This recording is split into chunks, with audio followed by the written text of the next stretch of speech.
Not that kind of role playing. Hello, Football Manager World.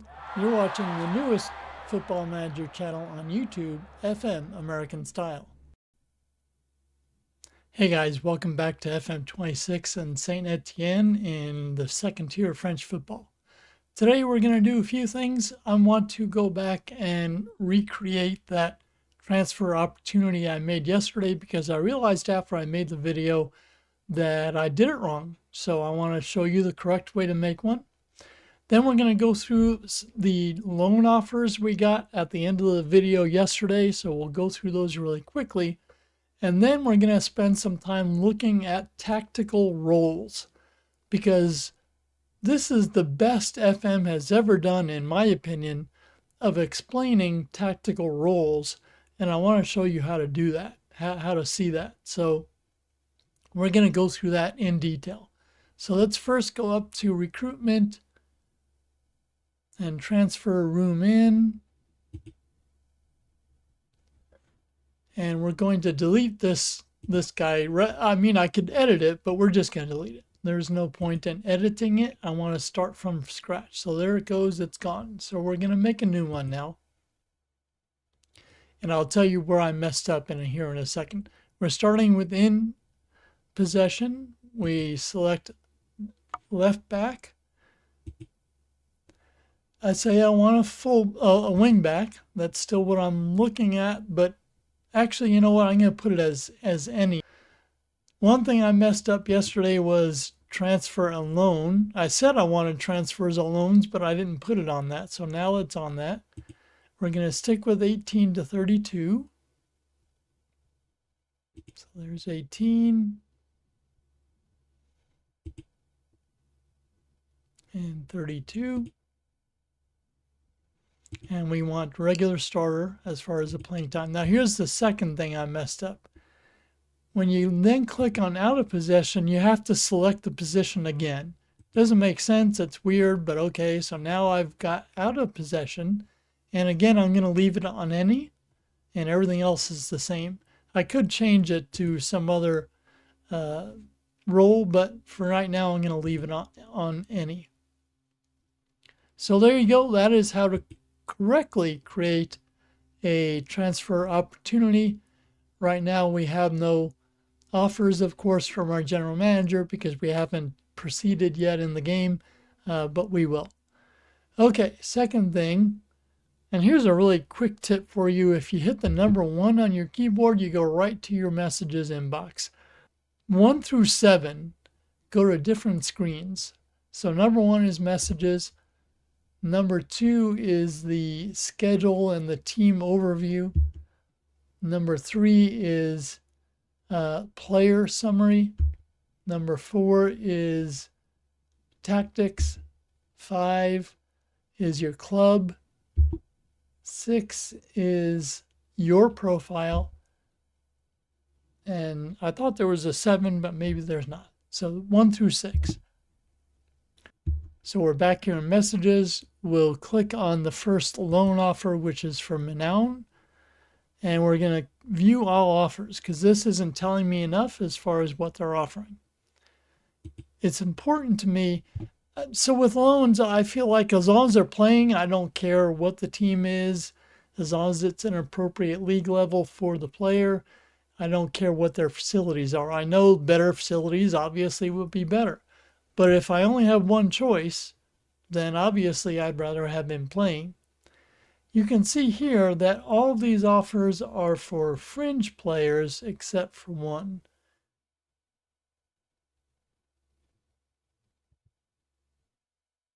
Fringe player, squad player, and fringe player.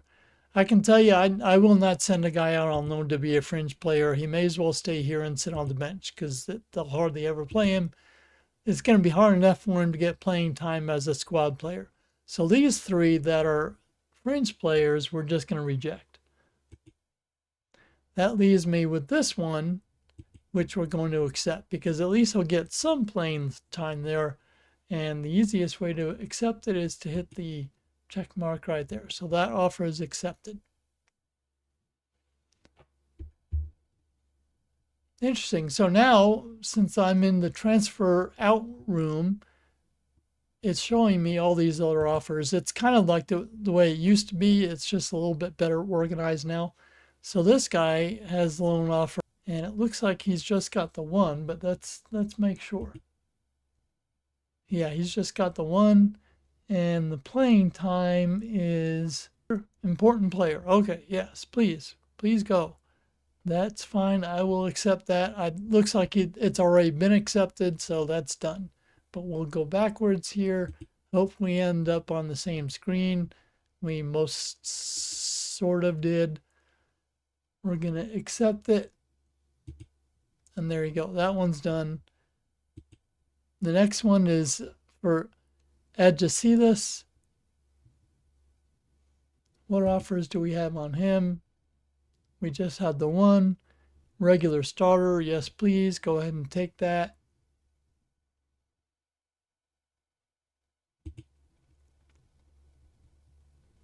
And there you go. We will take that one as well. It looks like our, oh, we're on the wrong guy. We keep ending up back at the top. So we're going to accept that offer.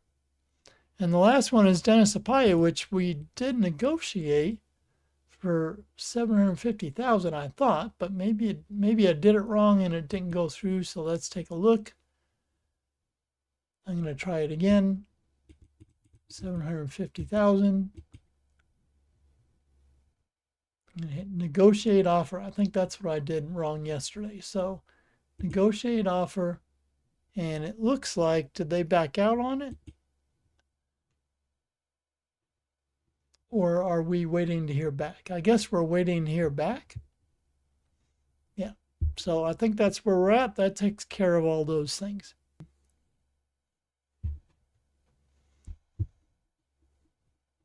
Okay, now let's talk about tactical roles.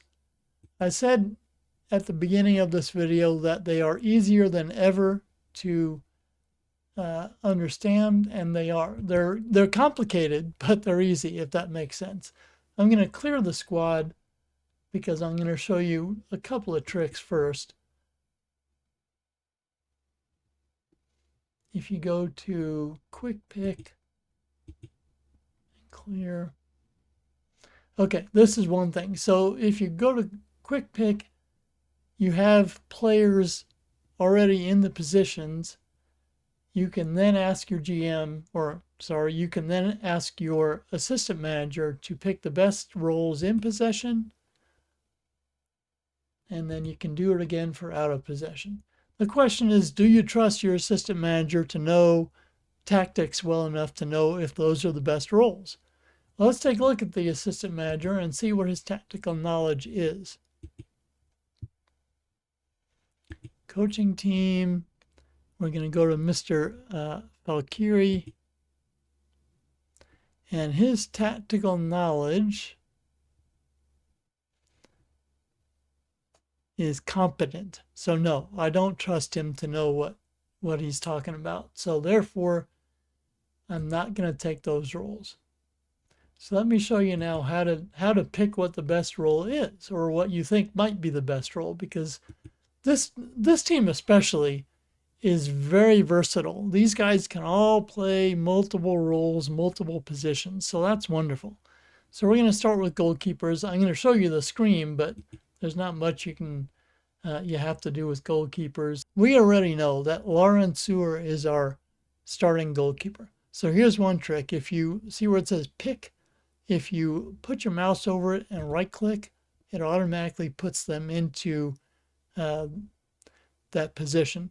And the way that right clicking works is it goes from bottom to top on the tactics screen, right to left. So the next guy, if I right clicked on our old buddy Bryce here, it would put him in as a right back. Obviously he's not a right back, but I just want to show you that it put him in as right back.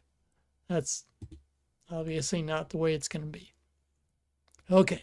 Now, here's a really neat part. This is the part that I love. So if you then highlight, this is in possession and this is out of possession. The in possession role. If you click on it, it shows you the different role options.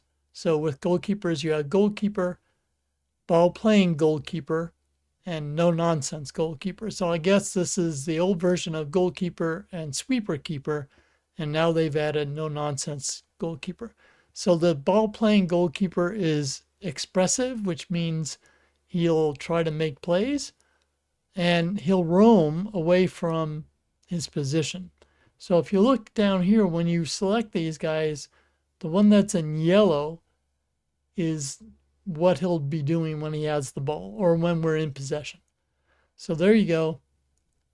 And what I love about this is it automatically shows you the best attributes or the necessary attributes for that role. So if I go to goalkeeper, he needs all these attributes. If I go to ball playing goalkeeper, he needs all these, which I think are the same ones. Yeah, they're the same ones.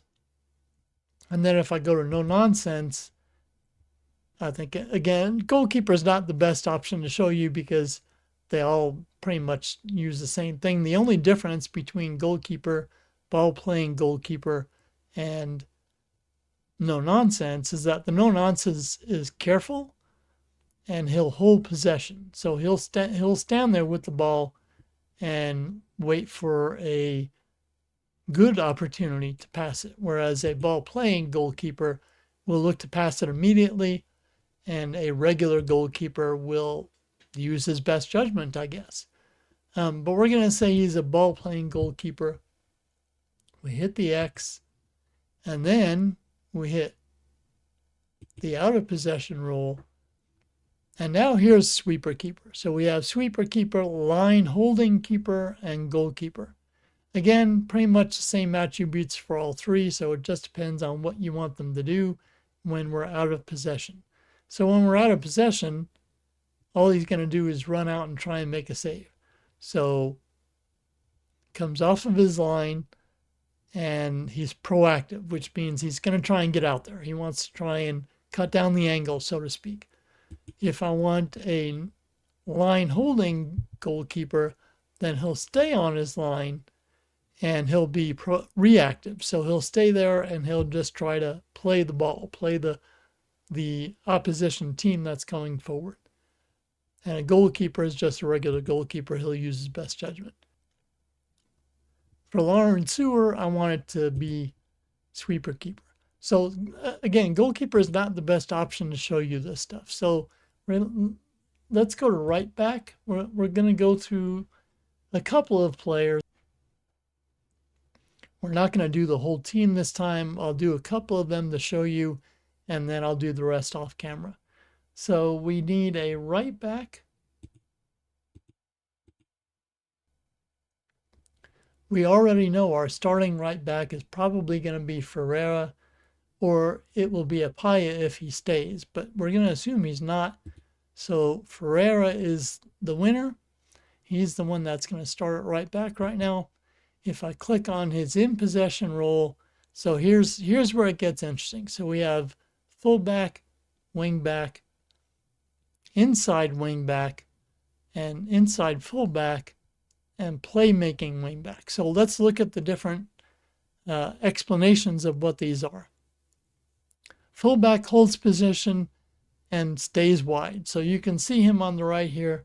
He's holding his position. He's staying wide. He is not getting very far forward. He's relying on his wingers to bring the ball forward. A wingback, as you would expect, stays wide and gets further forward because now we're looking to him to try and make plays, to try and cross the ball into the box. Inside wingback holds position and moves inside to DM. So if you look at him, that took me a minute to try and figure out what they're talking about. So he's right there, and he moves inside as play starts. So he moves inside to the DM role. The inside fullback is similar. He just stays back instead of going forward. So he'll move inside a bit, and he'll just stay back. And then the playmaking wingback, he's the guy you want to really pass the ball if he's capable of doing it. So he needs to have good passing and good technique, stuff like that, which Our friend here does not. He's not great at that stuff, so I don't want him as a playmaking wingback. I just want him as a wingback. So he's going to get forward and he's going to try and cross the ball. He's pretty decent at crossing. He's a little better than he is at passing. So not great, but he's the best we got besides Dennis Paya. Now I wish, and maybe this is an option I'm not seeing yet, I wish I could then maybe hit a drop down here and select Dennis and see what he looks like in this screen. As far as I can tell, I can't. I have to X out of the screen and then switch the players. Also, you can personalize these roles, so only this guy, only João Ferreira, plays as a wingback. If I have a substitute and let's say it's Dennis Apaya and Dennis is not good as a wingback and I want him as a fullback, then I can personalize it for him to be a fullback. But for now, we're just going to leave it as universal and see. So that's in possession. Now we'll look at out of possession. So I already know out of possession fullback, pressing fullback, and holding fullback. So it's pretty obvious what they are. Pressing fullback moves up and is assertive. So he tries to press the opposition winger usually, or midfielder if a midfielder's playing wide, to try and get a turnover. A holding fullback is going to hold his position. He's going to stay back and he's going to invite pressure, basically. I'm pressing. I'm trying to be a pressing team. We're expected to win the league, so I think we can press as much as possible. So I want it to be a pressing fullback. Again, I could set this to personalize if I want, but I think we're safe being pressing on either end. The next one I'm going to show you, actually, I want to show you the attacking midfielders, because I talked a lot yesterday about how I wanted attacking mids to play on their strong foot on one side, or if they're at least reasonable on their off foot, they could play on the other side. So I want to look at who can play on the right and who can play on the left. I think Cardona here, come on Cardona, wake up. Cardona is fairly strong on his left foot. He's got decent mental attributes, not great, but they're good enough. He's got really decent physical skills. He's got some speed, which I love. And his technical skills are well-rounded, at least. They're not awesome, but they're at least well-rounded. So I think I can play him. Is he good at finishing? Yes, he is. So I can play him on the left as an inside forward. So that's what we're going to do. We're going to put him over on the left as an inside forward. Now, let's see what FM thinks about that. So in possession, if I have him as an inside forward, curiously, it does not have finishing as one of the required attributes. I would think that it is, or long shots maybe. But he has enough attributes to be able to play as an inside forward, and especially acceleration. That's good. As a winger, he could do it, but he's got a couple of really weak spots. Crossing is weak, so I don't want him as a winger because he's not good at crossing. Do I want him as a playmaking winger? Again, not good at crossing, so no. Why would I want that? And then inside forward and wide forward. So wide forward, he would stay wide and he's a goal threat. So he would stay wide, but he'd look to score. So I guess you'd say, he's showing me the right winger here. I guess you'd say he'd stay out here and he'd try and score from long distance. Well, he'd have to be good at long shots to do that, and you're not even showing me that. But basically, that's how inside forward versus wide forward works. Since I'm going to have my wingbacks bombing up the field and staying wide, I want my wingers to move inside so that they're not in the way. So I'm going to keep him as an inside forward because we already decided that he can do that. Out of possession, we're going to keep him as a tracking wide midfielder. So he'll cut back out when we lose possession, I guess it's showing on the right here. And he'll track back. He'll track the opposition team back. That might be difficult if he's playing as an inside forward. So if he comes up to pitch and he cuts inside, he may get caught out of position. So I'm thinking actually I'm better off maybe leaving him as a wide midfielder. Either way, he's going to have to come back out wide. Yeah, you know what? I need him to support the defense. Remember, as a midfielder, my out of possession tactic, he's going to be dropping back anyway. So I want him to track backwards and I want him to support the defense. So that's it. That's how roles work in FM26.